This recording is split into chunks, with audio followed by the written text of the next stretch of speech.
For the seventh day of Christmas, we will have two poems, one from 2001 and one from 2003. Christmas 2001. If I were to wake up on Christmas morning and there were no presents for me underneath that tree, I would still have so much more than most because of how greatly the Lord has blessed me.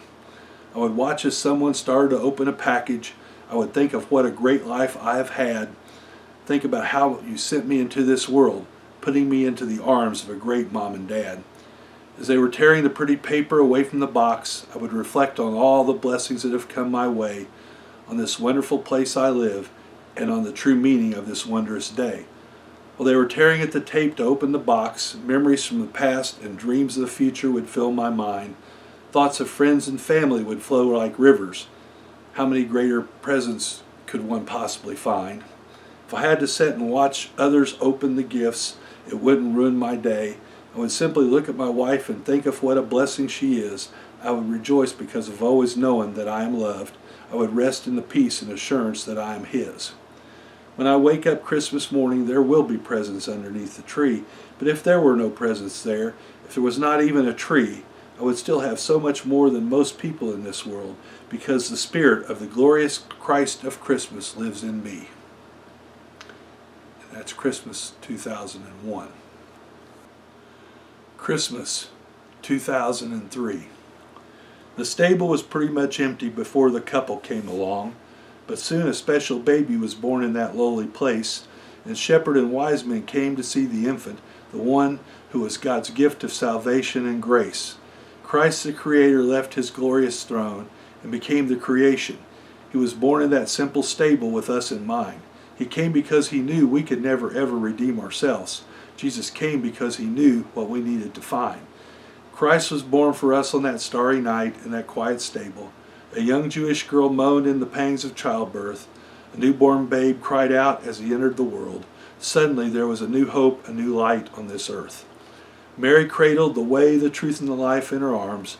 Shepherds stood in awe, and wise men brought gifts from afar. But few knew that the greatest gift had already been given. Few recognized the signs. Only a few followed the star. Christ walked and lived for us from the moment of His very first breath. God sent His Son as an innocent babe to die as a man. With His first steps, He started a walk that would lead to the cross. For us to gain eternity, Jesus knew He had to carry out the Father's plan. He was born in a lonely stable so He could hang on a cross. He laid in that manger so He could die and be placed in the ground. He came to this wicked planet so He could leave an empty tomb. Jesus came to set the captives free, to release all of us who were bound. To think that God thought of us when He flooded that tomb with life, and in His heart we each had a place as that heavy stone was rolled away. In His victory, He gave salvation and life to each and every one who wants it. He waits in anticipation of giving it to those who ask Him for it today. The baby born that Christmas day in that lowly, lonely stable in Bethlehem certainly changed the world like no one ever has or ever will.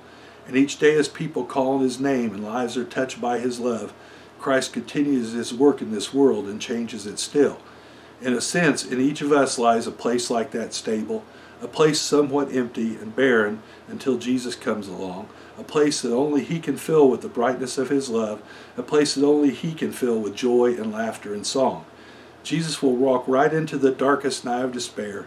He will stroll into the harsh blizzard of one's soul. He will venture into the coldest places of the heart. He will take the broken and make it whole. And that was Christmas 2003.